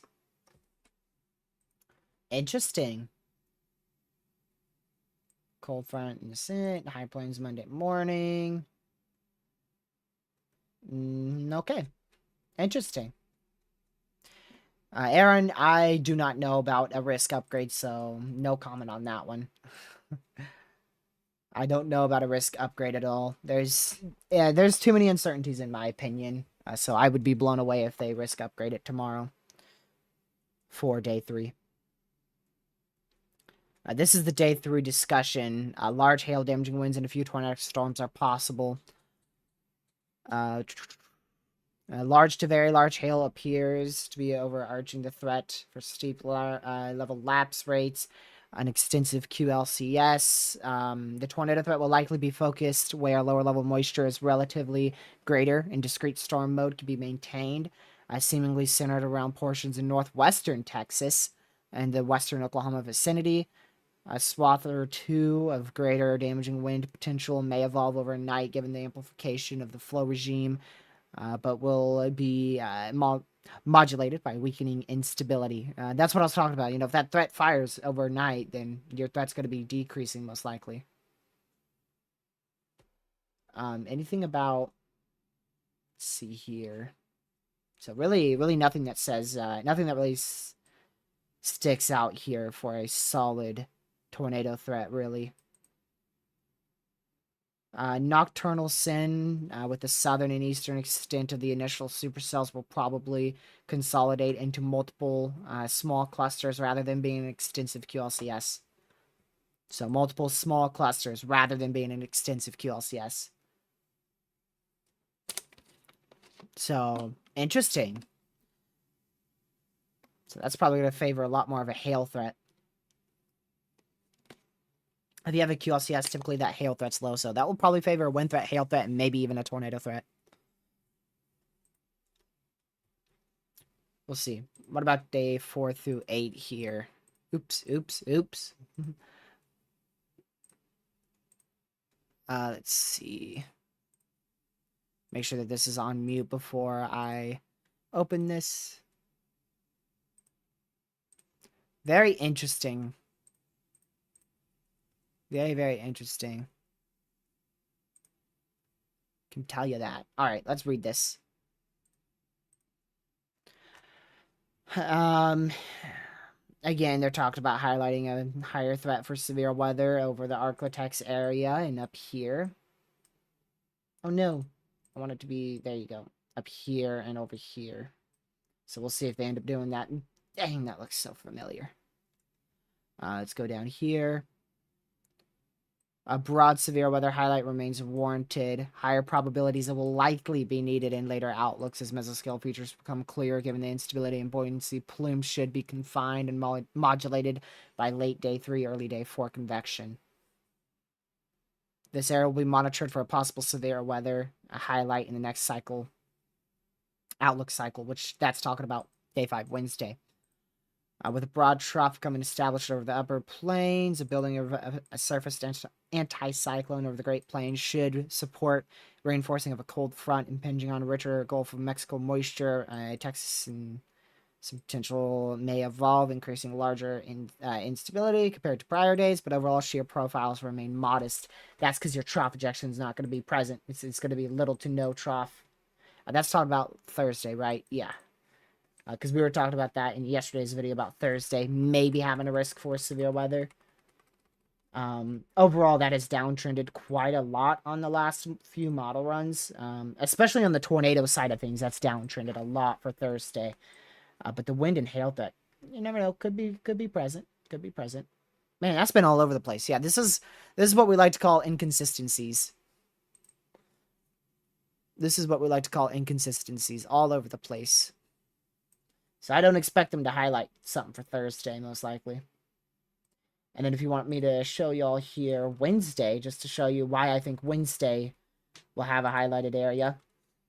This is what we call consistency here over the last few. And then you can see if you go too far back, there is some inconsistencies, but now it's gotten consistent. And again, right over Kentucky, Ohio, Indiana, Tennessee. So we'll keep an eye on that. We'll keep an eye on that.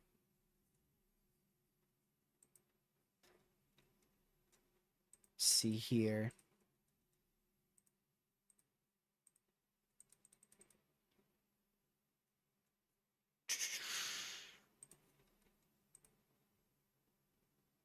Alrighty.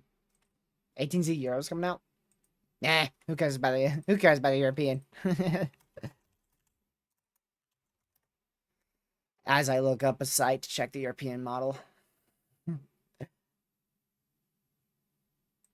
Is it like just starting to come out? For me, it says it's fully rendered. That can't be right.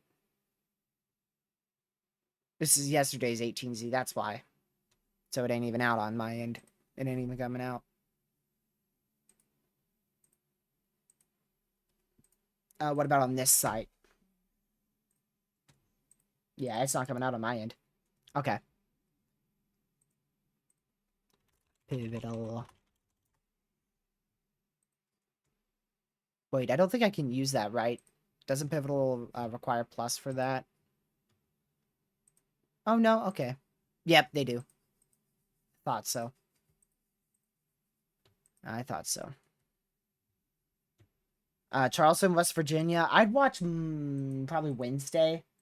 But honestly, I don't think we'll see too much in West Virginia here. I would watch Wednesday, though. Yeah, I would definitely watch Wednesday. Just in case.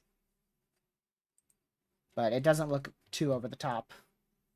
Also, something that's probably going to go a bit unnoticed here is the fire risk. That's something that's often overlooked. I do have a critical risk for fires tomorrow. Or actually today. Rather today. I didn't even notice that was for today. I thought it was for tomorrow. So critical for today. Elevated for tomorrow as well. And then day 3, you can see we also have a risk for fire as well. So we'll keep an eye on that. We will keep an eye on that because the fire outlook is typically overlooked a lot. And then for the flood side of things, I have not looked at this, so this is going to be my first reaction to it. Let's see if there's anything over the top here. Hopefully a marginal for today. Yeah, so just a marginal for today. Nothing crazy. Marginal for tomorrow. Slight day 3. Oh, nope. Marginal for day 3. What about day 4? Marginal. Day 5, let me guess. Marginal. Ha! Who would have guessed? So all the days are marginal, so there's no elevated area of flooding potential just yet. Let's see, what day should I watch? I would say for you, Girl Dev, definitely watch Wednesday, Tuesday night, late Tuesday, but majority of Wednesday. Colorado Computer Modeling Machine Learning interestingly shows Tuesday more severe weather than Monday. Yep, sure does. I looked at that. It has a very large 30% enhanced risk. Sure does.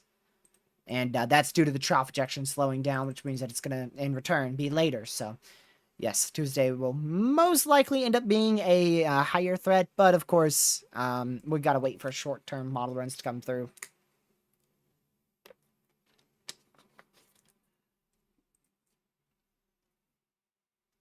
Let's see here.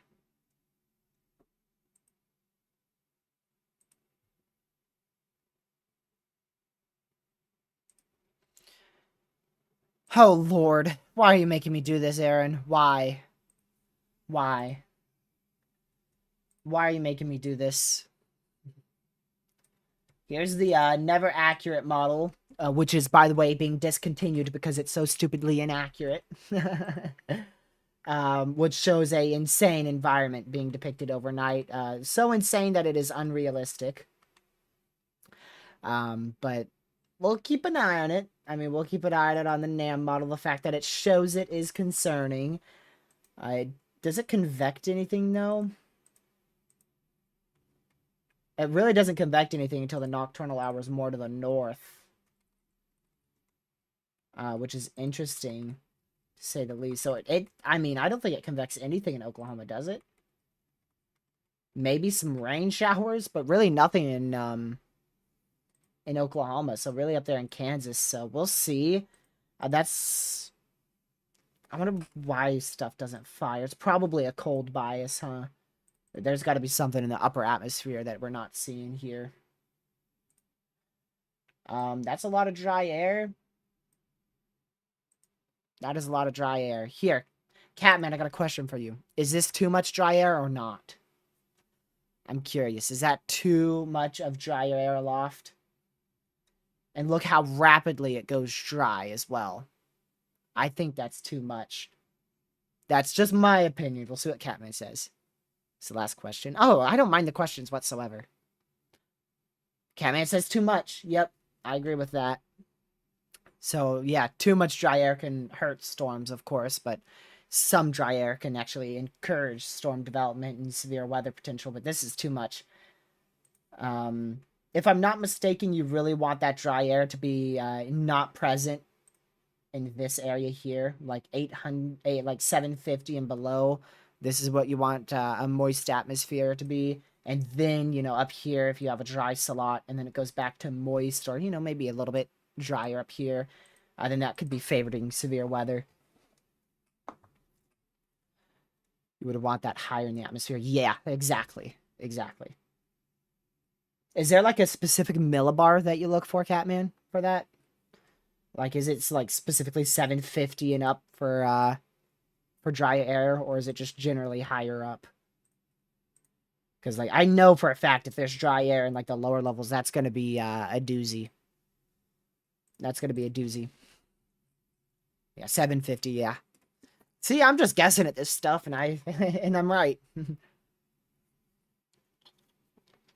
But Catman is, he's going into meteorology. I'm not, which is why he's my little guidebook to make sure that I'm saying accurate things here. Make sure I'm on point. Because like I said, I don't know everything. I don't know everything.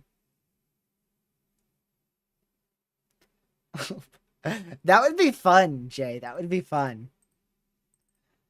That would be fun. Maybe if Catman ever gets to do, ever gets Discord. He is a member, so maybe we'll do a member stream for that. We'll have Catman do all the questions, because he's more advanced in meteorology. He's probably the most advanced meteorologist here. Or person studying meteorology. Don't worry, you'll get a degree soon, Catman. Where are you going to go? Are you going to go to OU for your degree? I know we have a few meteorology students who watch the channel who are in OU, and also some that are out there in Charlotte's meteorology university. I forgot what it is called. Is it? I forgot. I'm not even gonna guess because I don't know. These storms look to be weaker right now. But I mean, they don't look too bad. Our previously severe storm is definitely on a weakening trend, but we'll keep an eye on it. Here's your 2% tornado risk, so they're still very well present. Very well present in that 2% risk.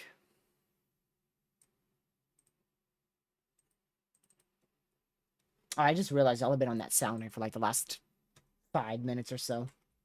I don't know, 2 to 5 minutes, somewhere around there. Oh, I'm gonna cherry pick this. Oh my goodness. I want one right here. Give me a sounding. This is so cherry picked. Please don't take this seriously whatsoever. Wow, it's actually not even impressive. Again, with too much dry air. The lapse rates are good, except for in the mid levels. There's an issue with the mid levels and the low levels, which is basically crazy. I mean, that means something's gonna go wrong here. Your down cape is good. Your D cape. Something's going on here. Something's going on here. I blame clouds. Let's see. Something's happening with the atmosphere.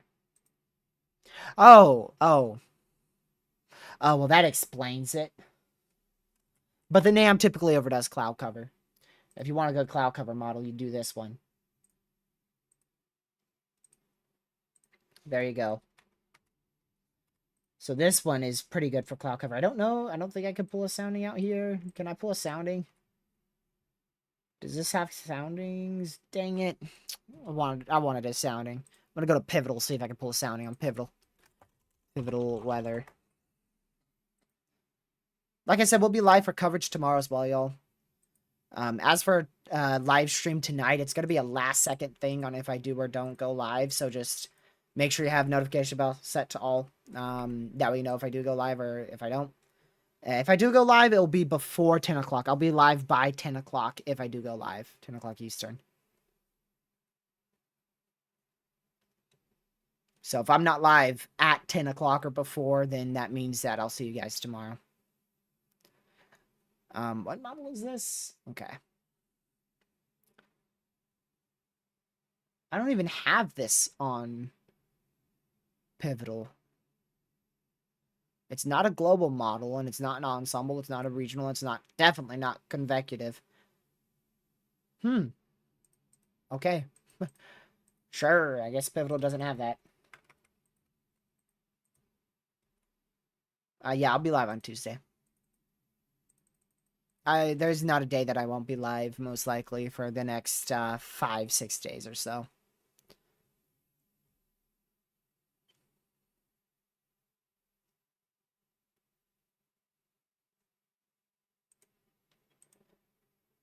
Alrighty.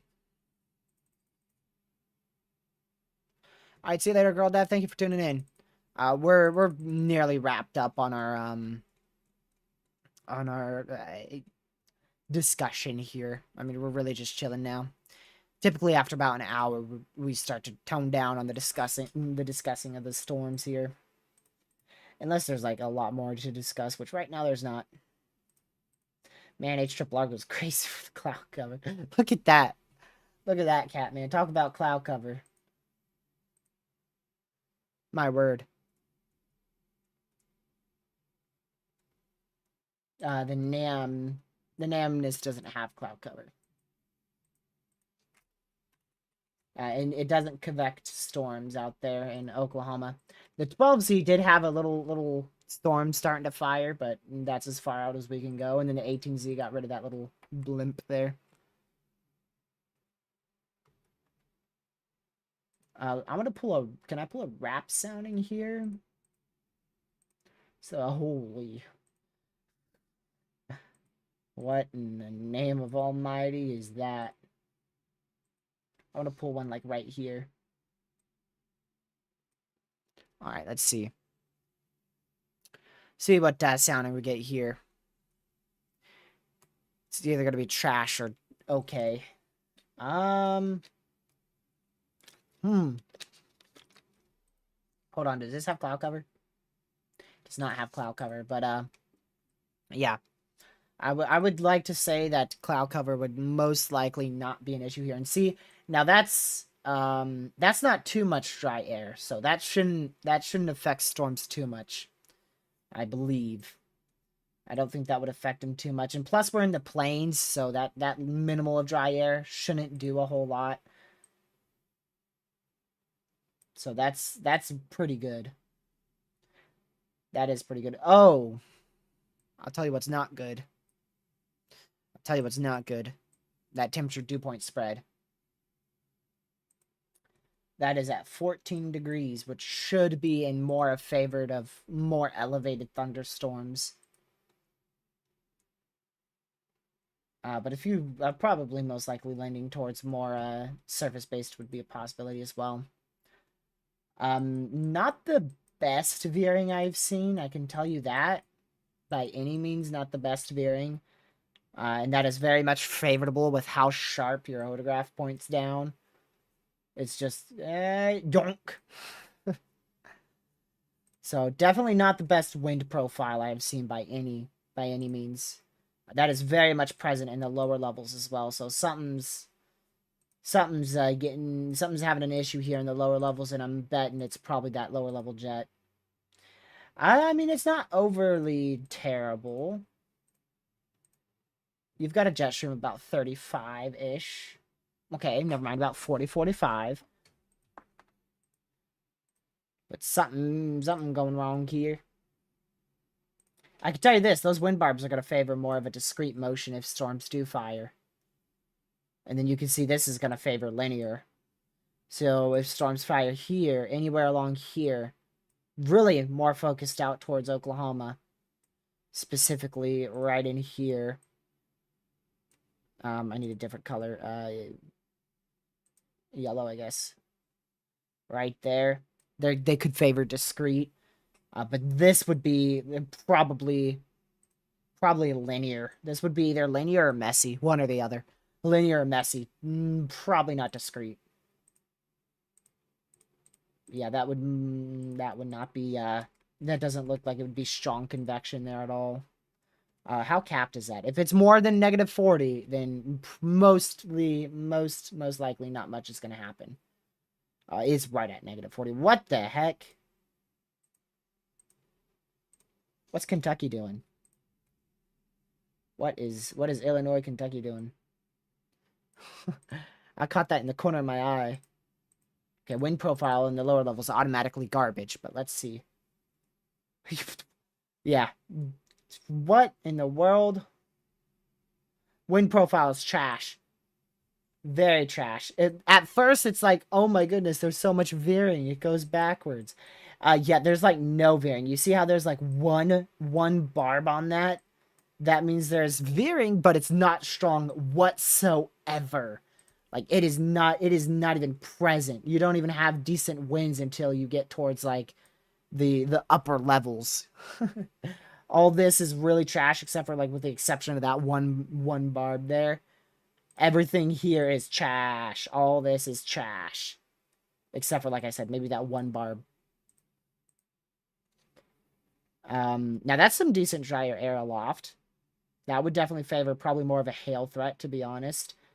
But then you've got, I mean, that's decent temperature dew point spread. So if we had more wind shear here, this would definitely be more of a all hazards threat out here in Kentucky. But because of that, the threat's gone. It's down. You can't take away a crucial ingredient ever. Like I said, you can compare thunderstorms to hurricanes. If you take away one of the ingredients, sea surface temperatures, or for instance, if you take away the wind shear for a tornado, it's not going to be a tornado. Same instance for a hurricane. If you add wind shear to a hurricane, it's going to completely destroy the hurricane. Wind shear does opposite things for hurricanes and tornadoes. For tornadoes, wind shear can, and most likely does, increase the threat for tornadoes until you get too much wind shear. I've seen multiple instances of storms being sheared off this year. And then for hurricanes, the more wind shear you have, it's done. It is done. Even the slightest amount of wind shear for a hurricane can really impact it. Let's see. LOJ has been downtrending weaker and weaker. See, but you got to go for the right frame. What the garbage is that? Okay, that's because it didn't go far enough out. So this is the right frame. And watch, it's probably not going to shift weaker and weaker, but I nearly guarantee it's going to shift more west here. We'll see. I don't know what's going to happen here, honestly. Okay, well, there's no trend with the lower level jet. Got it. It goes everywhere. It goes everywhere. Got it. So there's no trend at all. A trend is not present.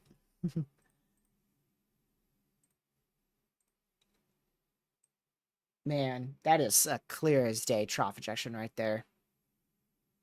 And then you can see how we don't get any more troughs until like the end of the model run. So like I said, hopefully an inactive stretch of severe weather. You know what? Catman, I wonder if this might be in relation to a La Nina coming in hot here, or a neutral. A neutral to La Nina. Because see how that jet stream lifts really far north? Like, you get that jet stream. Like, yes, you have a high pressure in place over here, but I mean, if we go back to this big trough, this high pressure, if anything, the high pressure actually increases severe potential because it's able to make a more unstable environment for this trough to impact and lift ingredients upward. And then that, yes, the high pressure stays in place and it even goes a bit south, but that jet stream is like really far north. Why is that highlighted? Why is that a highlighter? It's like really, really far north. That's interesting. Do we have the jet stream on the ensemble members for tropical tidbits? Let's see here. 12Z, 06Z, 00Z. How far does that go out? Okay. 18. I'm looking for the one that goes out the furthest. 12Z. Nope. Okay, this does have it.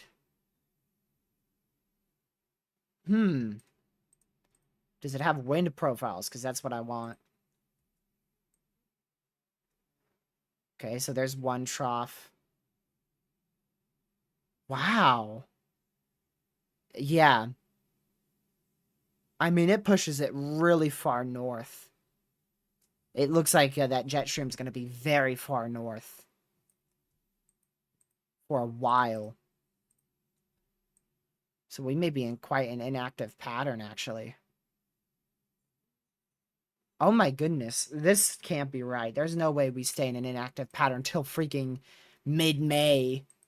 I don't trust that. No model run that goes out that far is accurate. I swear, if we get an Omega block this year, that thing was aggravating last year.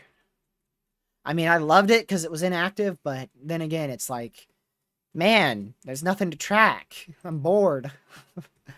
I'm bored. I need some stuff to track here. I don't know, Catman. That's your specialty. You tell me. I'm not a specialty in that stuff. I could tell you El Nino La Nina, but that stuff, yeah, not a specialty in it.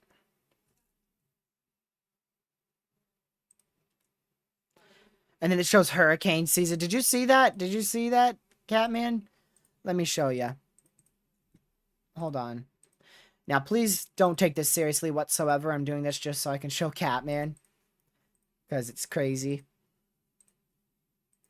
So I want to show Catman this. Please don't take this seriously.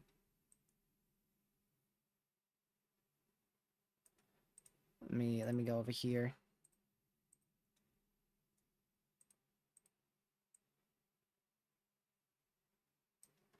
It might have been another model run, actually. Okay, here you go, Catman.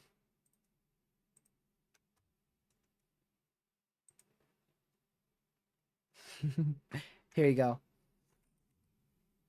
There you go. Ignore how far out it is. Literally for a freaking May 8th. Like, what? What? I don't know what that is. I know what it is, but I mean, like, come on now. The fact that it's good model agreement for some reason and somehow, I don't know how the ensembles are in agreement on that. But then we go to the next run, which is it this one? Yeah. And guess what? Now it's in the Eastern Pacific. It's like, what in the world, dude? So I don't know what this model's on at all. It's crazy. That thing's crazy. That thing is crazy.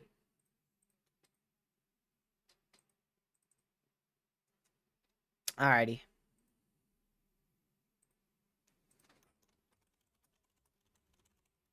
Oops. So we'll see what happens. We will see what happens with this threat for severe weather, but regardless, just make sure you're hyper weather aware. That's the main thing. That is the main thing. That's the biggest thing. Just make sure you are hyper weather aware.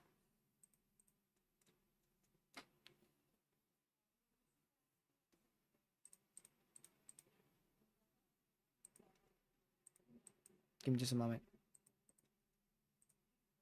Alrighty. So, yeah, we pretty much talked about everything in this live stream. If you're just tuning in, we're not ending just yet, but we are getting close to it.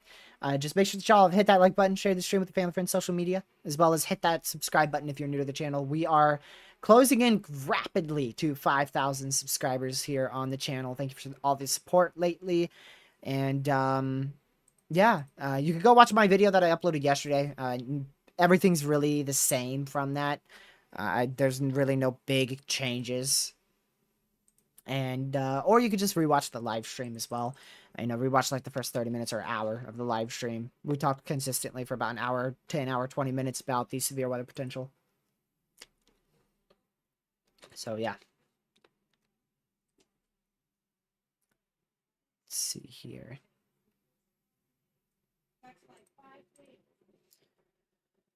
So, we'll continue to, monitor the threat here, y'all.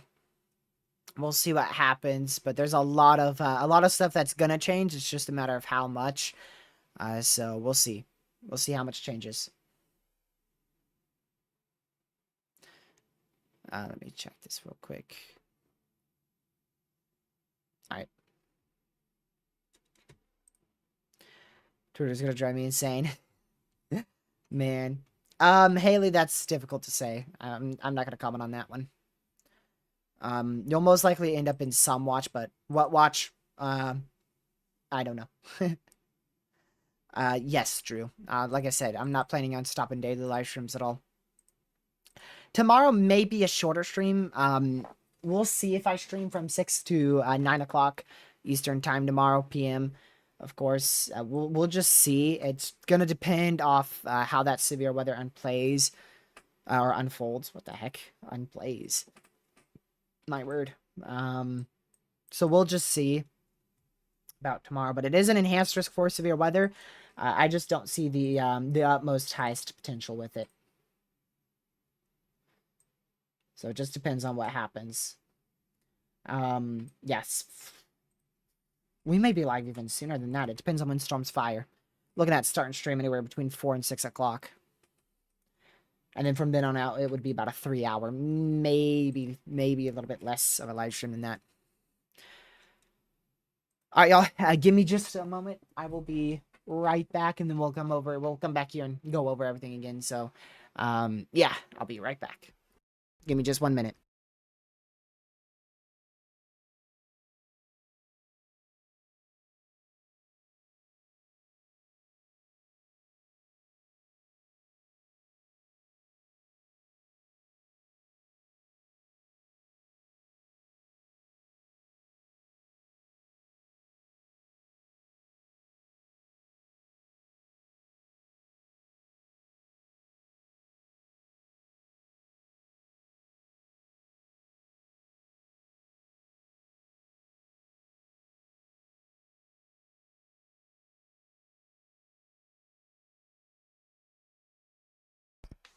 Alrighty.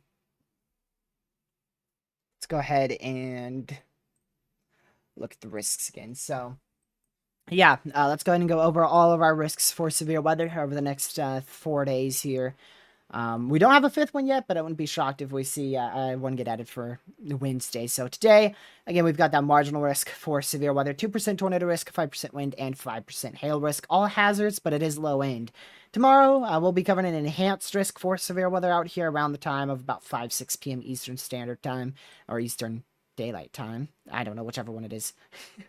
I've forgotten. Somebody tell me if it's Eastern Standard Time or Eastern Daylight Time. I forget. But Eastern Time. There you go. About 5-6 p.m. Eastern Time will be live. Tornado threat is at 5% as of now. I would not be shocked to see them expand that a bit more to the northwest, or rather northeast. Maybe even northwest as well, actually. I don't know about an introduction to a 10%. We'll see if they end up doing that or not, but I'm not sure. 30% wind is our main reason for the enhanced risk for severe weather tomorrow. We've got a large red area here, which is an enhanced risk for damaging winds up to about 70 miles per hour. Widespread 60-mile-an-hour winds would be a possibility. And then we also have that slight risk 15% around that as well. So quite the risk area, but thankfully it's not all that high end. But it is a level 3 out of 5. And then that hail threat is a 15%. On day 3, this should be one of our bigger days for severe weather. We've got that very large marginal risk surrounded by that slight risk, or rather with a slight risk inside that marginal, and as well as an enhanced inside that slight risk. Most likely this is going to be driven by pretty much hail and winds. We don't know the exact probabilities just yet, but we do have already a 15 significant chance for severe weather and a 30 significant chance for severe weather for day 3, which is Monday. Then as we go into Tuesday, we already have a quite large and broad 15% chance for severe weather across a good portion of the central U.S. and the western Midwest. And that's for a little bit over 34 million people. Most likely will be a all hazards risk. And I think Tuesday is going to be the biggest day, but we will see. And then, like I said, with Wednesday, we still have predictability is too low. But honestly, like I said, I am anticipating at some point we will see a risk get introduced for Wednesday.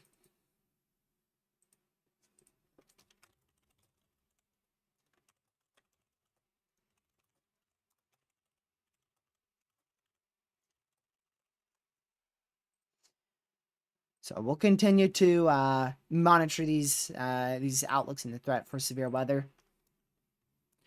But yeah.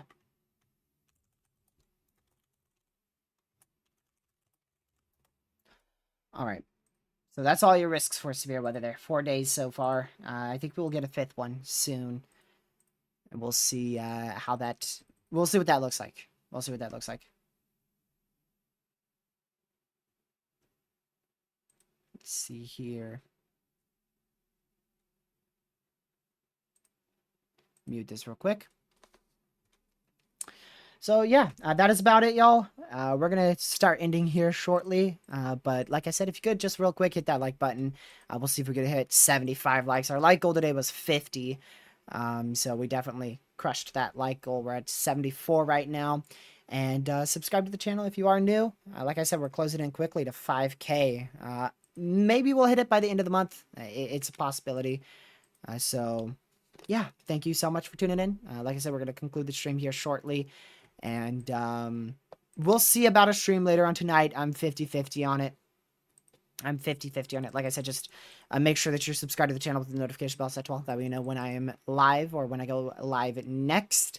If I don't go live tonight, I will definitely be live tomorrow around 5-6 p.m. Eastern.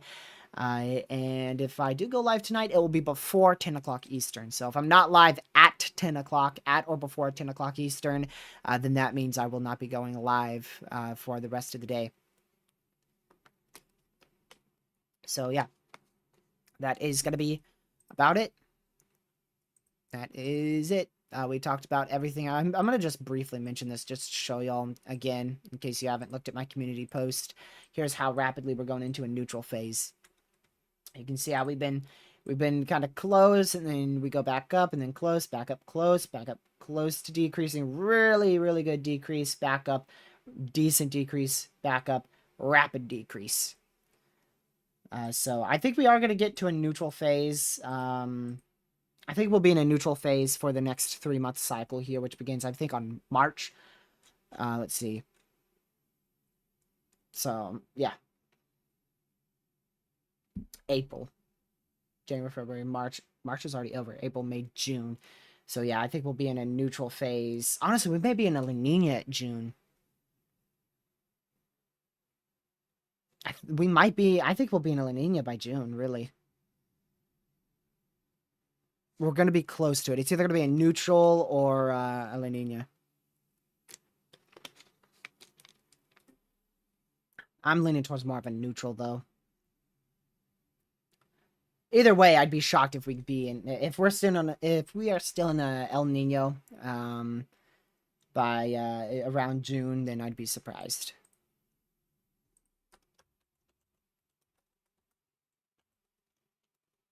Let's see here.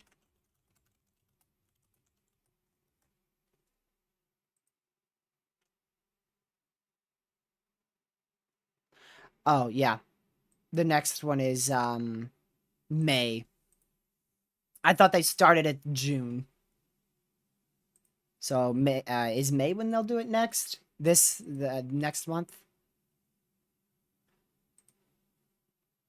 I don't know if we'll be in a neutral at May. I don't think so. So this is the start of April. It's like right around here. So I mean, I don't know. We could be. Isn't a neutral should be right here, right about there. Anyways, I'll learn more about that with Catman. Catman just send me billions of sites that you use in Twitter, so I can get up to speed with this, because I'm gonna have to do it anyways for hurricane season. And I'm gonna do that probably at early May. Early May will be my hurricane forecast.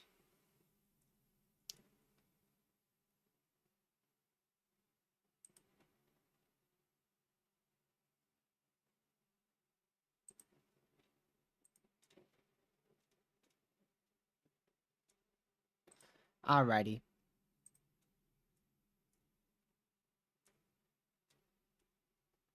So yeah, we will see.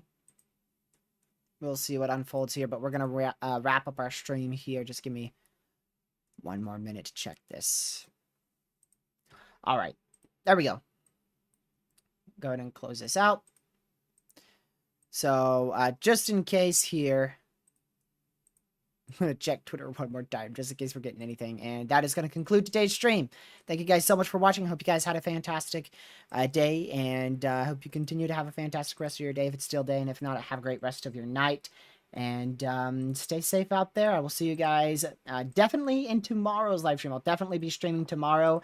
I may or may not be back here tonight. Like I said, it's going to depend. If I am live, it's going to be by 10 p.m. So if I'm not live at 10 p.m. or before, then that means I'm not going to be live tonight. So have a great rest of y'all's day and or night. A great rest of your night, and I will see you guys definitely tomorrow, possibly tonight, but definitely planning on tomorrow. So have a great rest of your night, and I will catch you guys later on. Thank you so much for watching. Massive shout out to Catman, Legacy, Parliament, Carson for modding the chat. Greatly appreciated, and I will see you guys later. Have a great rest of your night. Goodbye.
forgot to say, I'm sending you guys on over to Lucky, so stay in the stream for that.